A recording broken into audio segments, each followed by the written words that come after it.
Primero, agradecer a las autoridades de INACAP y a INACAP en su totalidad y quien organiza este evento por la invitación. Y segundo, agradecer la presentación. De repente sonó muy abultado y creo que es casi incómodo de repente, ¿no? Muchas gracias. Bien, yo tengo la misión de querer transmitir algo y lo que quiero transmitir es lo que dice ahí, ¿no? Energía fotovoltaica como una solución para generar eficiencia energética.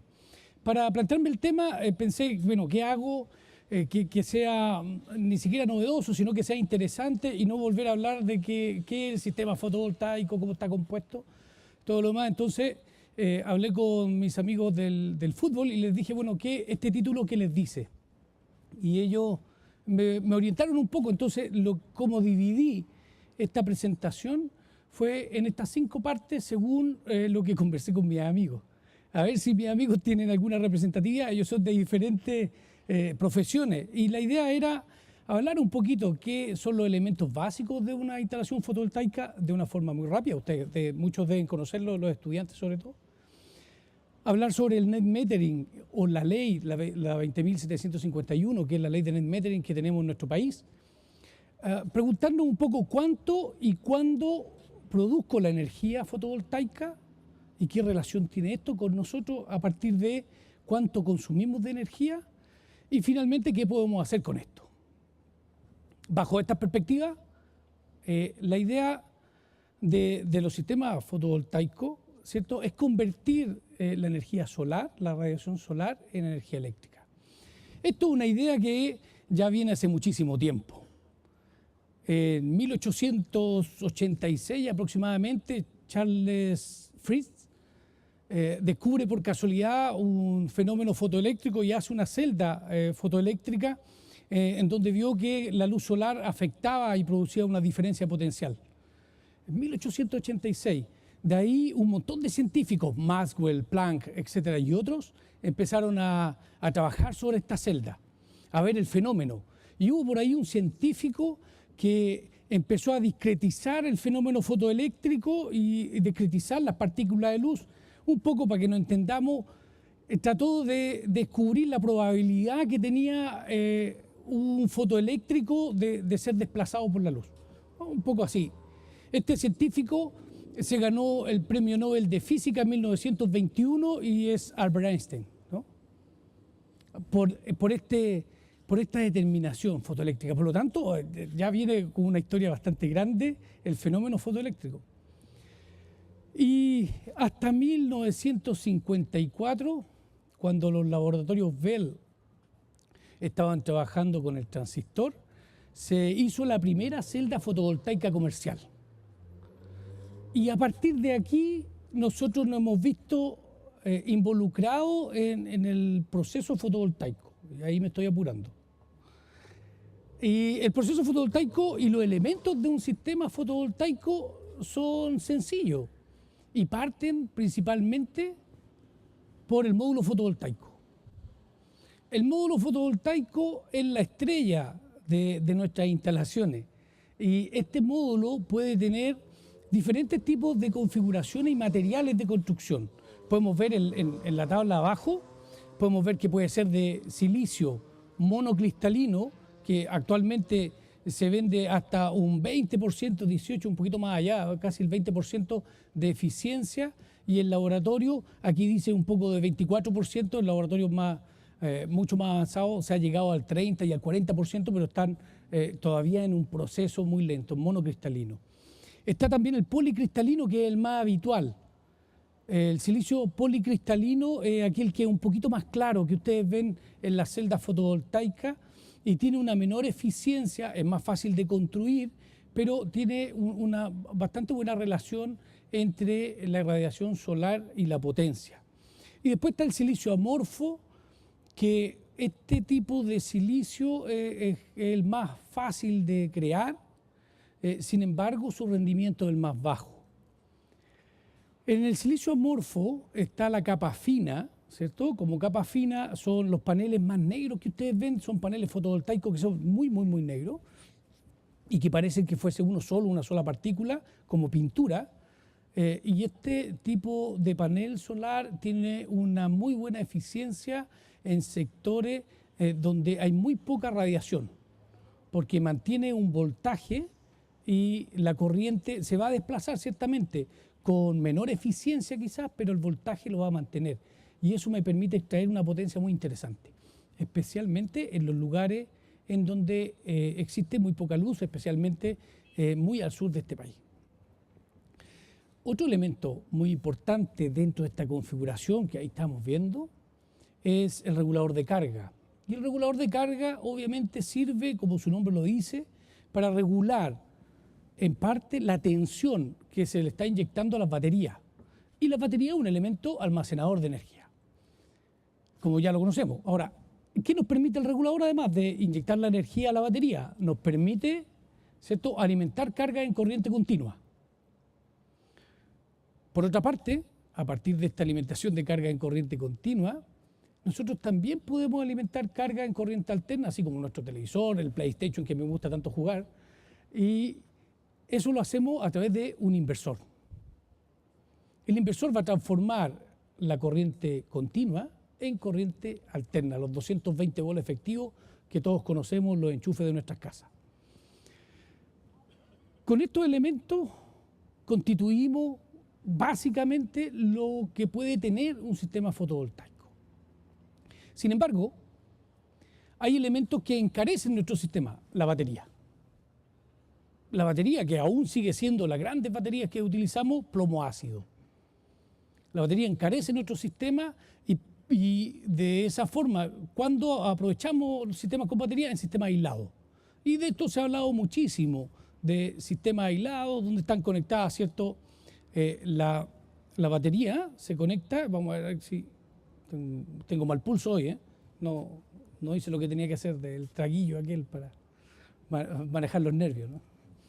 Entonces, ¿cómo podemos conectar estos sistemas fotovoltaicos? De dos maneras. Uno, un sistema aislado en donde necesariamente tenemos que tener un elemento acumulador de energía. Cuando se produzcan las horas de sol, cuando no tenga horas de sol, necesito proveer energía y eso lo hago con una batería. No voy a entrar en tanto detalle en esto porque lo que me interesa, ¿cierto?, es hablar de eficiencia energética con los sistemas fotovoltaicos. Para eso es necesario que conversemos qué pasa con los sistemas conectados a la red. Los sistemas conectados a la red permiten que la energía fotovoltaica que se produce se inyecte a la red en forma de excedentes. ¿Y por qué excedentes?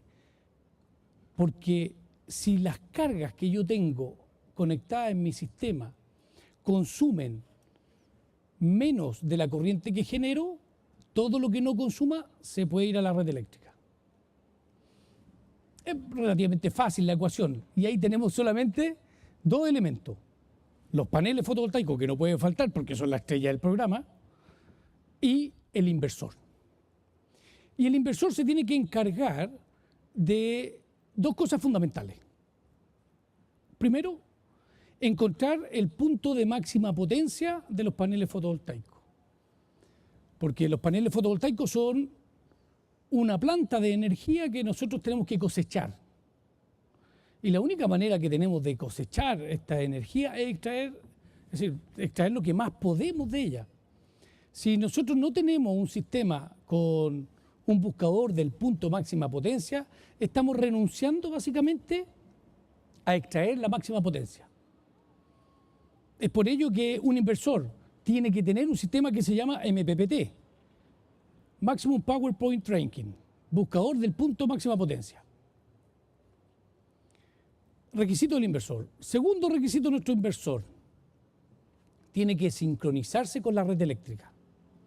Y en eso todos los que estudian electricidad y electrónica sabemos que afecta al factor de potencia.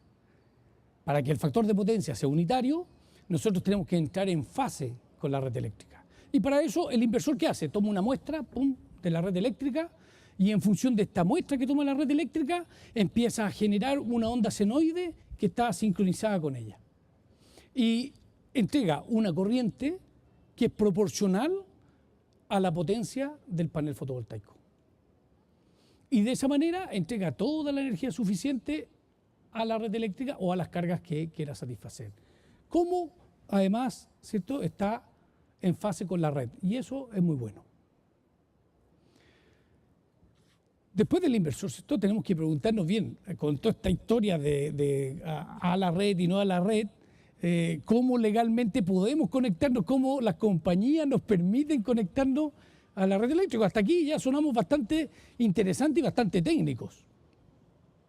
Sí, no vamos a empezar a conversar exactamente del comportamiento de los paneles fotovoltaicos, ni tampoco exactamente el inversor, porque hay un montón de inversores y hay un montón de características que podemos hablar, pero creo que esta no es la oportunidad. Sin embargo, sí tenemos que saber qué o cómo la compañía distribuidora nos permite hacer esta inyección a la red. Y para eso tenemos dos formas: net metering o net billing. En nuestro caso particular, Chile, al Congreso entró una propuesta muy interesante que se llamaba net metering.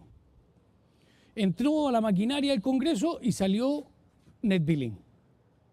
Para que entendamos de qué se trató esta máquina moler carne que pasó, ¿cierto?, y nos transformó de net metering a net billing, tenemos que saber y conocer qué son cada una de ellas. Net metering mide la medición neta de energía. ¿Qué quiere decir?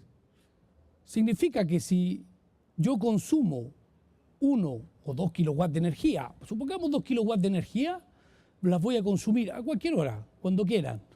2 kilowatts de energía, la compañía, ¿cierto?, si yo genero esos 2 kilowatts de energía, va a ser el neteo. Juanito consumió 2 kilowatts de energía en el día y generó 2 kilowatts de energía, neto cero, fantástico, estamos arreglados. Si Juanito produjo 3 kilowatts de energía y consumió 2, yo le descontaré después 1 al día de mañana. Es un neteo en energía. Por otro lado, net billing es un neteo en facturación. Tiene que ver con los precios. Pero ahora, para hacer un neteo, es mejor ponerse en los zapatos de la compañía. Y en los zapatos de la compañía, ¿por qué? Porque la compañía compra la energía a un precio y se la compra a todo el mundo a ese precio. Sea un cliente particular residencial o sea una planta generadora. La compañía distribuidora compra la energía aproximadamente a 50 pesos el kilowatt hora y a nosotros, si inyectamos eso a la red eléctrica, nos va a pagar 50 pesos el kilowatt hora. Si nosotros consumimos 1 kilowatt, la compañía nos va a cobrar 100 pesos, porque están los costos, ¿cierto?, asociados a la distribución. Eso es net billing. De acuerdo o no, es lo que hay. Es lo que hay y tenemos que vivir con ello. Y me parece interesante ver cómo podemos aprovechar esto, porque realmente tenemos que entender qué pasa con esta diferencia entre net metering y net billing para poder saber cómo lo vamos a aprovechar. Y aquí empiezan las interrogantes de saber cuándo generamos, cómo generamos, etc. Entonces, nosotros quedamos en esta discusión en un momento, pero bueno, que realmente, si lo vemos gráficamente, si vemos gráficamente net metering, nosotros, ¿qué podríamos hacer? Si ustedes ven estas curvas, la mayor de ellas, se fijan que está un sol abajo, es donde producimos energía solar, fotovoltaica, ¿no? Y esta producción que pueden ver ahí, esa curva, es de una instalación sin seguidor. Es una instalación común y corriente, un solar fotovoltaico que está orientada al norte, aproximadamente 30 grados, en donde, ¿qué vamos a ver? El aumento, según amanece el sol, el aumento, ¿cierto?, de la energía, en realidad la potencia, que al multiplicarse por el tiempo se transforma en energía, ¿cierto? Empezamos a ver cómo va durante todo el día. Pero también está el consumo, nuestro consumo. Y ese consumo está graficado en la parte de abajo, con una línea negra. Es el consumo general. ¿Y qué vemos en la parte de abajo? Que lo que podríamos conseguir con el net metering, que es equiparar la producción fotovoltaica con la energía total que consumo durante un día. Y ustedes pueden ver que esta flechita que indica hacia un costado está diciendo, bueno, toda esta superficie que está sobre la curva negra está satisfaciendo lo que falta a los otros lados. Eso podríamos hacer con Night Metering. Para lograr un sistema eficiente, yo debería calcular un sistema fotovoltaico tal que toda la energía sea cubierta en cuanto a consumo. Eso es lo ideal. Pero ¿qué pasa con el billing? Tiene que ver con el precio. Y para eso tenemos que entender que la potencia generada y la consumida son cargas que no coinciden en el tiempo. Si tomamos esta gráfica, vamos a ver que, claro, el sistema fotovoltaico está restringido en horas, quizás desde las 8 o 9 de la mañana, cuando tenemos un buen sol, ¿cierto? O en el día, hasta las 19 horas. Y ahí tenemos un rango de producción. Y nuestras casas, ¿cierto? En el caso de nuestras casas o la pequeña industria, tiene una curva de consumo diferente. ¿Por qué diferente? Porque nosotros a las 12 de la noche estamos viendo tele, jugando PlayStation, y después apagamos la tele, seguimos jugando PlayStation, y se mantiene el tiempo hasta que me aburrí de jugar PlayStation y me duermo. Esa es mi triste realidad. No tan así. ¿Vale? Y después, durante la noche, ¿cierto?, queda un consumo remanente. ¿Hasta cuándo? Hasta que me levanto a las 6 de la mañana y me ducho, qué sé yo, y saco mi secador de pelo de 1500 watts y me seco, ¿cierto? Y ahí tengo un pic de consumo fabuloso. Recuerden que la energía es la potencia multiplicada por el tiempo. Es el área. El área bajo la curva de la potencia partido por el tiempo. Si tengo un secador de 1000 watts y lo ocupo media hora, voy a consumir 500 watts hora. ¿Cierto? Y eso en dinero son 50 pesos. Más o menos, ¿eh? En Santiago, lo tipo que aquí no estoy muy seguro. Quizá un poquito menos o un poquito más. No lo sé. No estoy seguro y no me voy a arriesgar en esta oportunidad. Pero bien, entonces, como no coinciden estas dos curvas, la pregunta es ¿qué hacemos? ¿Cómo entendemos lo que nos viene? ¿Cómo entendemos lo que nos viene? Y de esta forma, ¿para dónde vamos? Tenemos que entender esta ley. La ley de net metering, que en realidad es net billing. Eso es difícil de entender a algunas personas en el extranjero. La ley se llama net metering, pero es realmente net billing. Lo que nos toca. La ley 20.571 autoriza a generar energía. Y por lo tanto tenemos que hacer algo que es primordial, medir. Medir en forma bidireccional, pero por cuenta separada. Yo voy a medir lo que consumo y voy a medir lo que inyecto. Esencial. ¿Cuánto y cómo podemos generar la energía fotovoltaica? Idealmente sería que nosotros pudiéramos generar, ¿cierto?, en forma pareja. Ideal sería que nosotros generáramos el fotovoltaico, ¿cierto?, como la curva en azul en puntito, que es en forma constante. La realidad es que no generamos en fotovoltaico en forma constante, ni tampoco consumimos en forma constante. Nuestros consumos siempre son variables por la hora, por las necesidades. Y tenemos que entender que en el caso del fotovoltaico, las curvas que están por ahí, ¿no?, dependen del sol. A mayor irradiancia solar, mayor producción de energía. Y por lo tanto estamos dentro de una familia de curvas. Una familia de curvas donde tenemos que aprovechar la energía. ¿Cierto? Y tenemos en la parte superior, tenemos dos curvas. Una, voltaje y corriente, que nos indica, ¿cierto? Voltaje y corriente. Ahí estamos moviendo la temperatura. Y por lo tanto varía un poco la temperatura de la celda. A mayor temperatura baja el voltaje. Por otro lado, a mayor irradiancia solar aumenta la corriente, a menor irradiancia solar disminuye la corriente. Y esto es lo que hablábamos nosotros del punto máxima potencia. Y me voy a atravesar, así como Pindi, ¿no?, aquí, el punto máxima potencia. En ese punto si yo me ubico en ese punto en voltaje y corriente, voy a extraer la mayor cantidad de energía de la celda fotovoltaica. Con eso en consideración, nosotros podemos decir bien, en la familia de curvas que tenemos ahí es lo que se produce en Santiago, más o menos. Desde diciembre, ¿cierto? Más o menos diciembre tiene la mayor cantidad de energía durante un día y terminamos, ¿cierto?, con junio, julio, en donde tenemos la menor producción de energía, julio. ¿Qué tenemos además? Una cantidad de horas solares designada a 1000 watts metros cuadrados. ¿Por qué se mide a 1000 watts metros cuadrados? Porque es el estándar. Los paneles fotovoltaicos que nosotros vemos y que compramos, que dicen este panel es de 135 watts, ¿cierto? ¿Qué me dice? Lo que me está diciendo es que son 135 watts a una condición de 1000 watts por metros cuadrados, que es prácticamente pleno sol, más 25 grados Celsius y a una atmósfera de 1,5. Esas son condiciones estándar y por lo tanto nuestro panel fotovoltaico no va a producir 135 watts siempre, va a depender de la radiancia solar.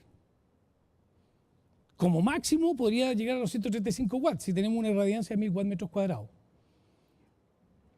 Y por otra parte, queremos tomar datos reales.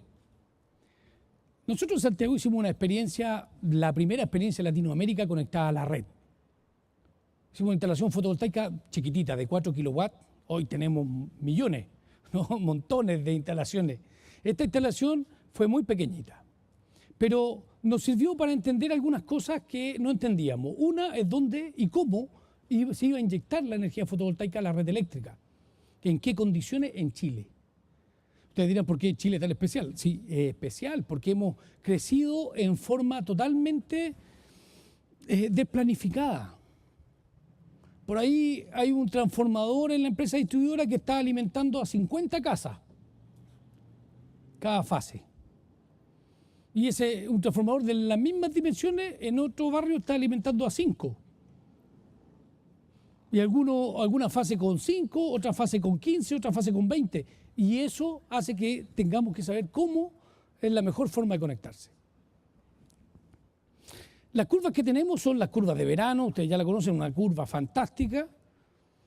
La curva en mayo, que ya se empieza a poner un poquito no tan normal, y la de julio. Es decir, nosotros siempre, pero siempre, fíjense, estamos produciendo en este rango. Ahí, a las 2 de la tarde, nuestro pic. Y eso es lo que tenemos que aprovechar. Y en las curvas que vemos a continuación, en esta familia de curvas, en la parte superior, estamos viendo los consumos de una casa común y corriente, de mi casa. En donde una casa de 4 personas, qué sé yo, y como ustedes pueden ver, los pics están en la tarde, cuando llego del trabajo.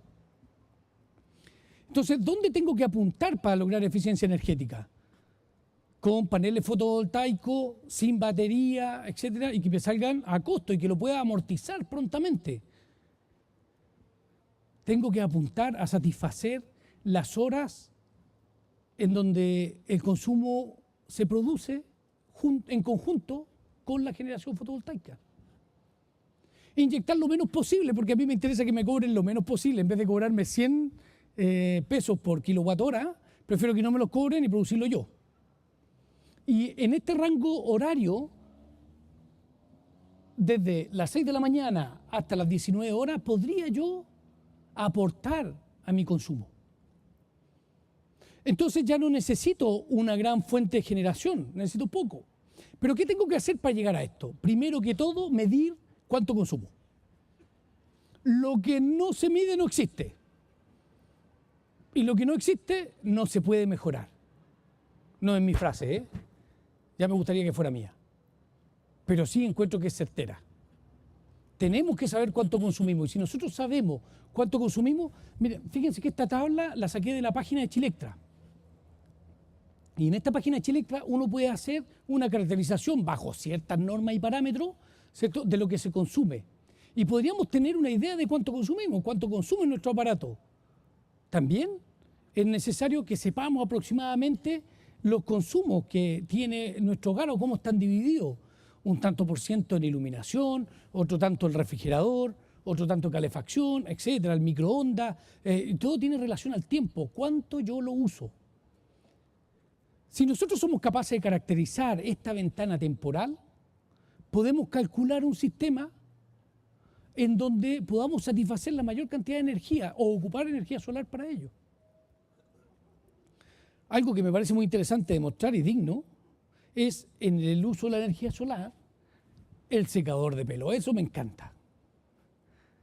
No es que esté en contra del secador de pelo, pero normalmente compramos secadores de pelo muy grandes, de 1000 watts o 2000 watts, y si nos secamos 15 minutos es súper ineficiente. Bastaría con un secador de pelo quizás un poquito más pequeño. Esto, si mi mujer me va a matar, no importa, se lo digo, sí, consume mucha energía. ¿Se fijan? Consume mucha energía. El secador de pelo, las planchas planchar, todo esto también consume energía. Y eso es bueno, entonces, cambiar algunos parámetros de uso. Pasemos rápido de nuevo.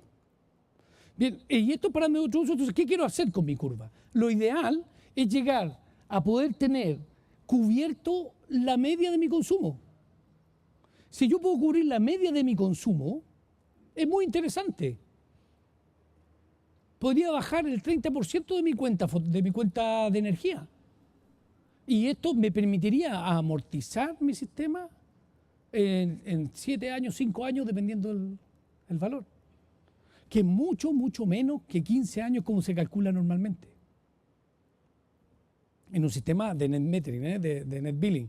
¿Qué tenemos aquí? Dos curvas. Una en donde nuestro consumo está prácticamente a la par, ¿cierto?, con nuestra generación fotovoltaica, y otra que ustedes pueden ver allá, en donde la generación fotovoltaica está totalmente bajo mi consumo. Y puedo caracterizar muy bien de cuánto estoy aportando. Pero todo tiene que ver y depende de lo que yo consuma, de mi consumo. Y por lo tanto, importante nuevamente, medir. Y aquí podemos ver en esta curva, y ahí se ven unos precios, ¿cierto?, de cuánto costaría un sistema de 500 watts, un sistema muy, muy pequeñito, ¿cierto?, y cómo lo caracterizamos en el tiempo. Esa es la curva pequeñita que vemos ahí en rojo. Esa es la curva de 500 watts que puede satisfacer parte de mi consumo fijo. La otra curva que ustedes ven ahí con un color más rosado, indica los típicos sistemas fotovoltaicos que generalmente nos ofrecen para este sistema de la ley. Tratar de satisfacer todo nuestro consumo a través de paneles fotovoltaicos. Con la ley de net metering es preferible no satisfacer todo el consumo, pero sí parte de él. Y eso es eficiente, porque vamos a aprovechar prácticamente toda la energía, y eficiente no solamente en cuanto a energía, sino también en el billete, que esa es nuestra idea. Entonces, ¿cómo lo hago? ¿Cómo planifico esto? ¿Cómo parte mi planificación? Sin lugar a duda, como lo he repetido durante esta tarde, midiendo. Debo medir. ¿Y cómo puedo medir? Podemos hacerlo de distintas formas. Cuando salgo de casa, puedo anotar la cantidad de consumo, los numeritos de nuestro medidor. Y cuando llego por la tarde, los puedo volver a anotar. Y voy a ver cuánto es mi consumo diario de energía durante el día. Y puedo hacer tramos durante el día y ver si con energía fotovoltaica cuánto puedo aportar o cuánto debo aportar. Y en esto es muy interesante porque yo puedo hacer una gestión en cuanto a eficiencia energética, una sin inversión, que depende de los hábitos y costumbres, porque en vez de, en el caso del fotovoltaico, ¿no?, en vez de lavar en la tarde o en la mañana, lavo al mediodía, a las 2 de la tarde, donde se produce el mayor consumo, lavar ropa y echar a andar más máquinas. Secarse el pelo, bueno, toca en la mañana siempre, no vamos a cambiar. Y por otro lado está la gestión con inversión. Y en la gestión con inversión tenemos que pensar cómo lo vamos a hacer. Por una parte podemos cambiar nuestras luminarias, ¿cierto?, que lo más común hoy es cambiar la LED, porque consumen mucho, mucho menos. Y ahí hay una equivalencia que dice que de 100 watts podemos pasar a una 20 watts y menos también. Y por otro lado, tomar un sistema fotovoltaico y aportar en este lugar en donde nosotros sabemos cuánto se consume. La idea es que nos convirtamos todos en agentes de la eficiencia energética. La idea es que nos comprometamos con la eficiencia energética, que lo principal es que la mejor inversión de la eficiencia energética es sin inversión, con hábito, con actitud, con costumbre. No, recuerden ustedes que la eficiencia energética tiene que ver con consumir menos energía, pero sin deteriorar nuestra calidad de vida. Mantener nuestra calidad, mejorar nuestra calidad de vida, pero con menos energía. Muchas gracias por haberme escuchado y encantado de compartir con ustedes.